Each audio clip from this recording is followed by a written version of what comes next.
on Johnny Richard Gonzalez. Sullivan, Mr. Gonzalez for president and ready. Okay.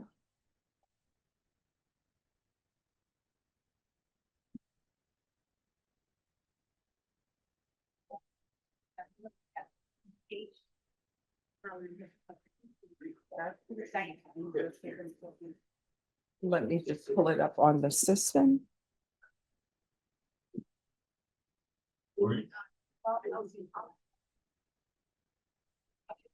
Tilton? You get it.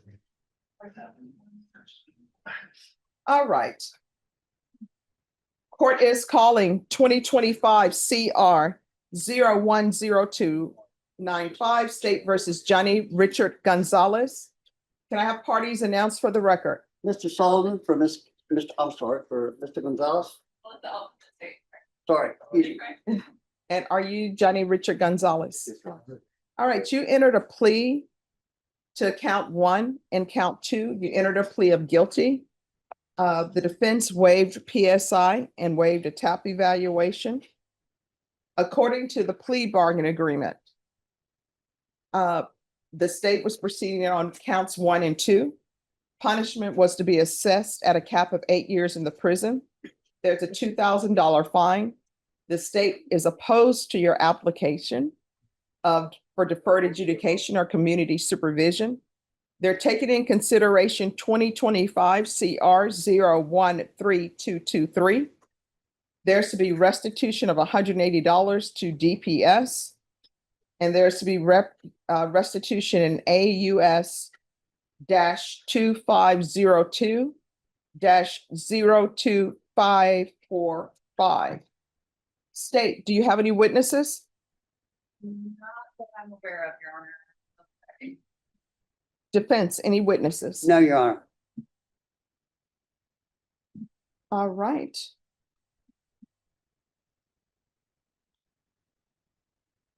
Then state you are opposed. From what I can see in front of me, I believe our opposition has to do with his criminal record.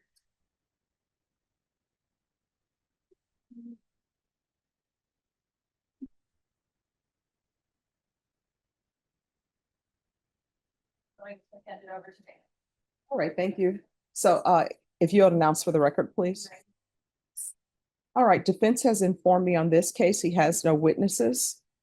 The state is opposed to the defendant's application. Do both parties need a couple of minutes?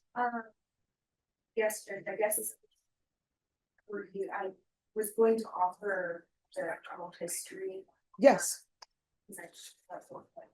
Okay.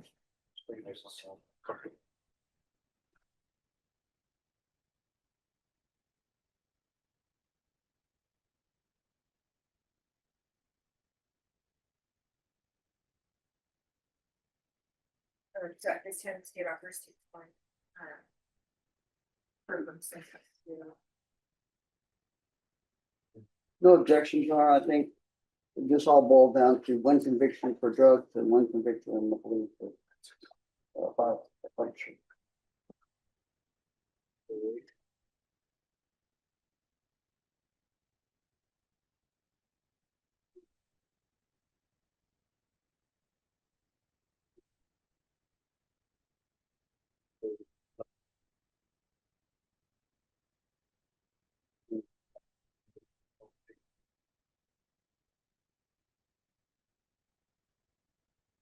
It's the problem. I'm comfortable. I'm just kidding. We have no objections to the. Then the court will review the exhibit.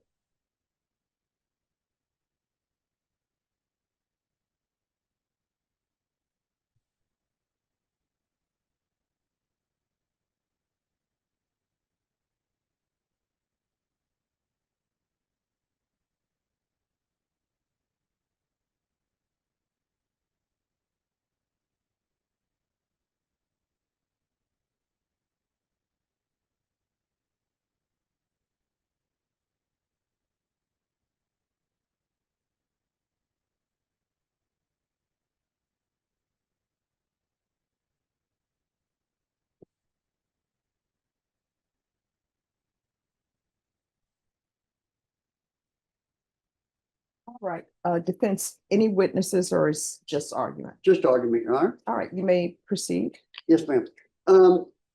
As I look at his history, he's got an issue and all of it seems to circle around drugs. The court did the thing I think that's helping him the most regardless of the sentence today, and that was he needed treatment.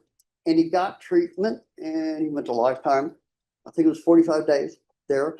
And Your Honor, since that time, my understanding, the reason he was put back in jail was because he was having some issues with his bail bondsman. And the conclusion, and the only conclusion I can reach about him, it's an excellent one. And that is the fact that treatment so far took on him. And we would submit to the court based on that this court consider probation and all the things that this court can use to make sure he performs well. Or in the alternative, this is a cap, sentence him at the lower end of the cap. And once again, this is because from what I can tell, lifetime took. And I know he's got a lot more work to keep it working. He's gonna have to have a day in day life where you fight drugs and there's a program out for them. He needs to make a meeting every day for the next 90 days, regardless if he's in jail or out of jail. Thank you, Your Honor.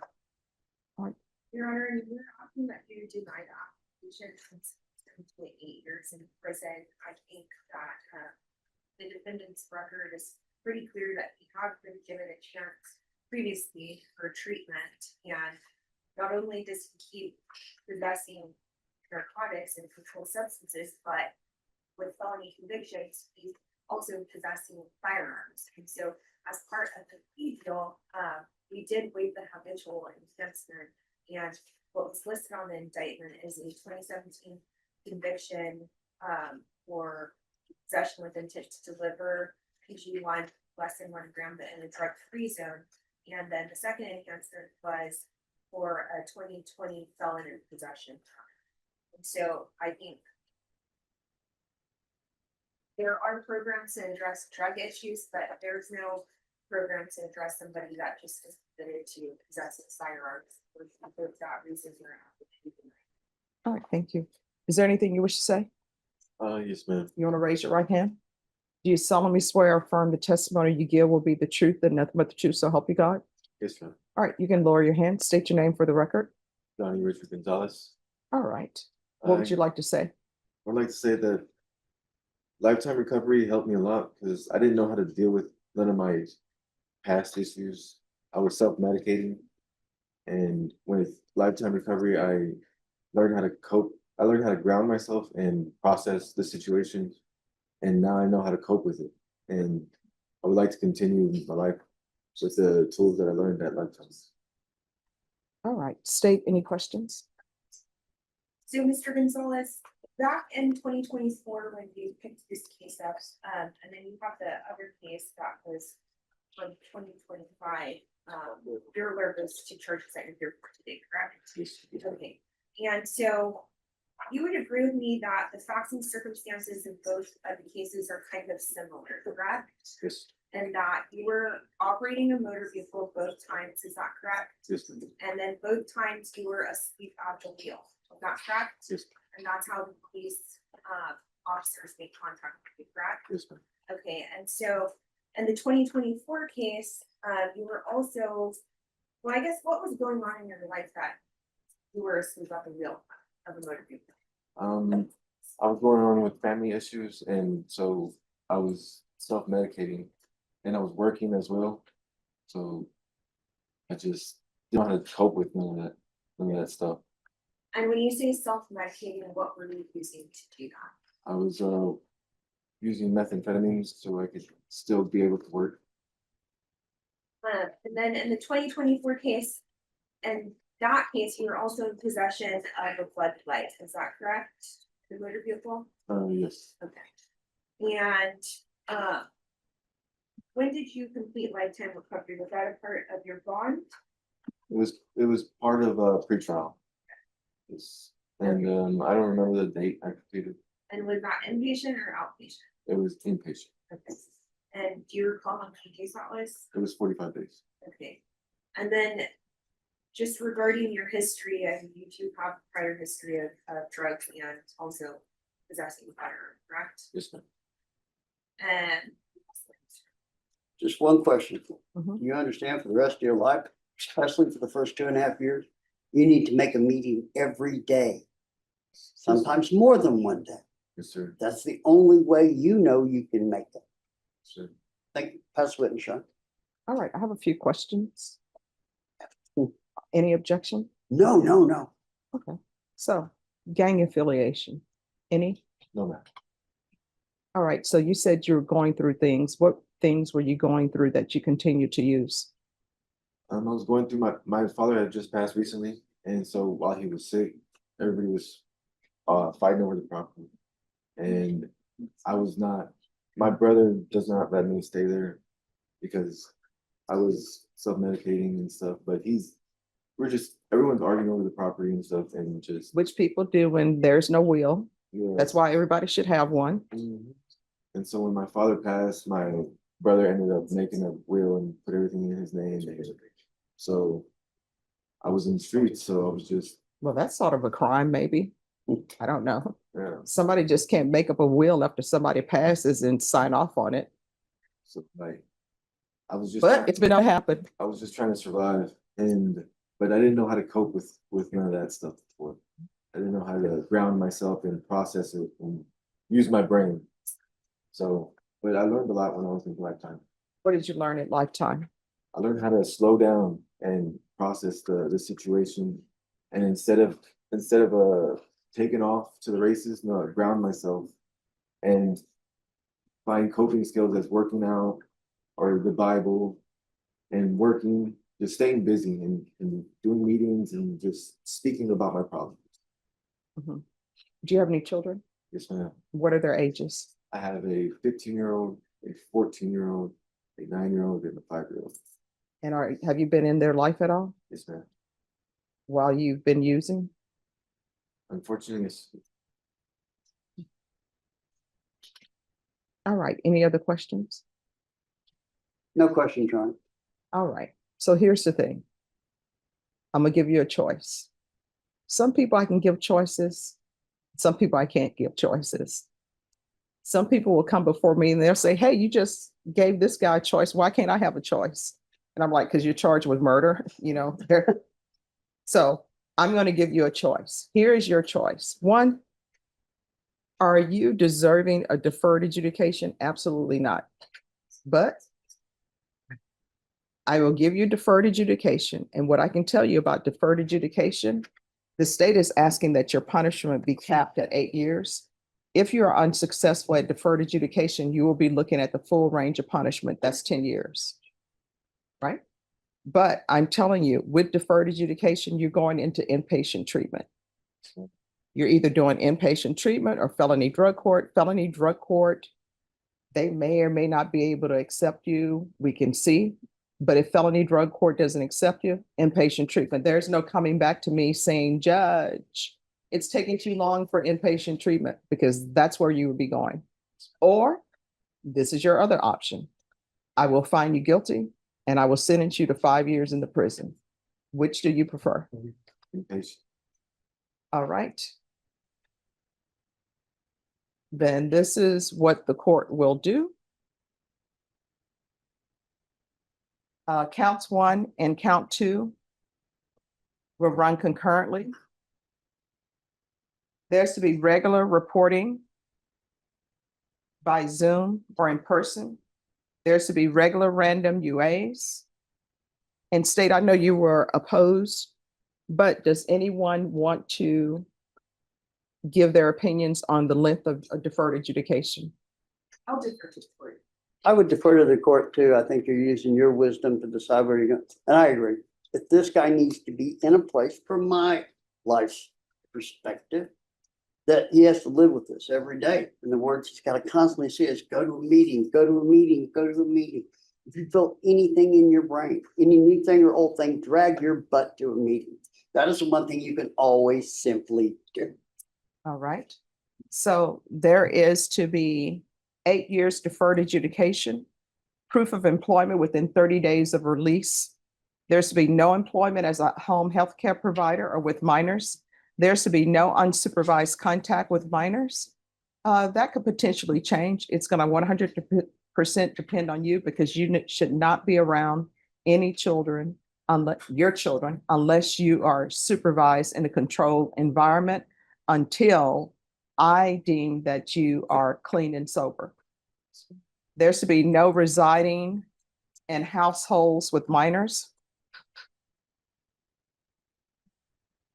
There is to, Ms. Abrams, do we still need to do a TAP even though I'm saying that he is to do inpatient treatment? Yes, Judge. All right, there's to be a TAP evaluation in custody. Follow TAP well, after TAP in custody, I want inpatient treatment. So there'll be inpatient treatment. I want a referral to felony drug court in custody. And of course, Ms. Abrams, this felony drug court accepts him. I would prefer for him to be in that program. There's to be field visits 1 time per month until further notice. There's a $2,000 fine that will be probated. 200 hours of community service restitution. I'm going to order parenting classes. Once that's completed, 100 hours. No, once that's completed, 20 hours will be deemed satisfied. The remaining 180 hours, for every sober meeting you do, 100 hours will be deducted from your community service hours.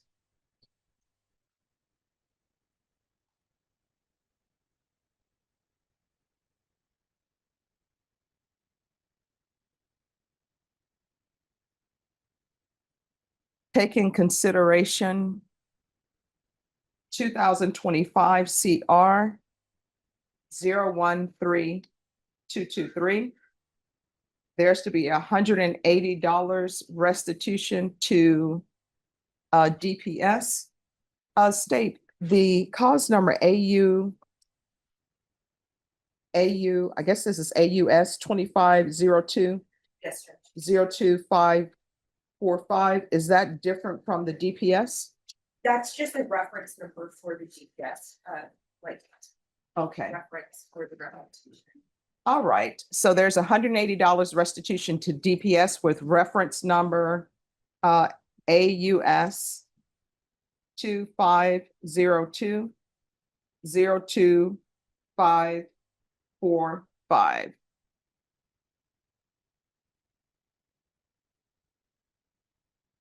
Probation, is there anything else that's needed? It's inpatient treatment you want. He needs safety.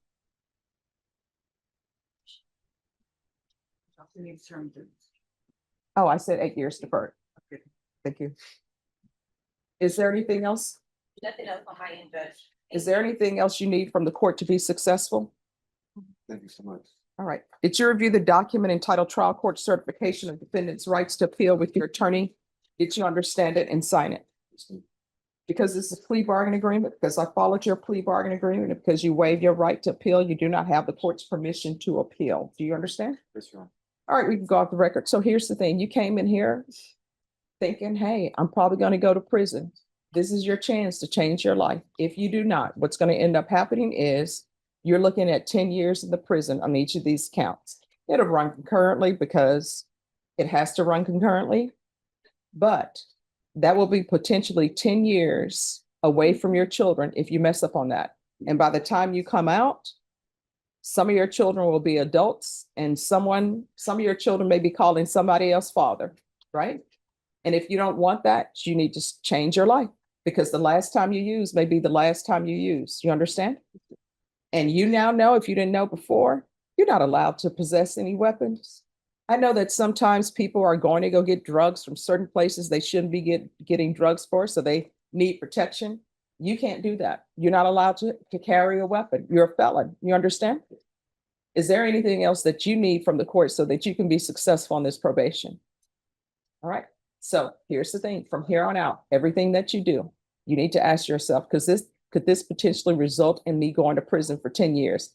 If the answer is yes, don't do it. If the answer is maybe, don't do it. And if you don't want to do it for yourself, then do it for your children. You should always do it for yourself. But if you don't think you're worth it, ask yourself, are your children worth it? You understand? And that whole conflict you have with your relatives, when you use, sometimes relatives get tired. It's like, we've invested this, we can't trust them anymore. So you're gonna have to build up your reputation for trust and honesty with them again. You understand? All right, good luck to you. No, I don't have the. All right, thank you. All right, thank you. And do you need the number?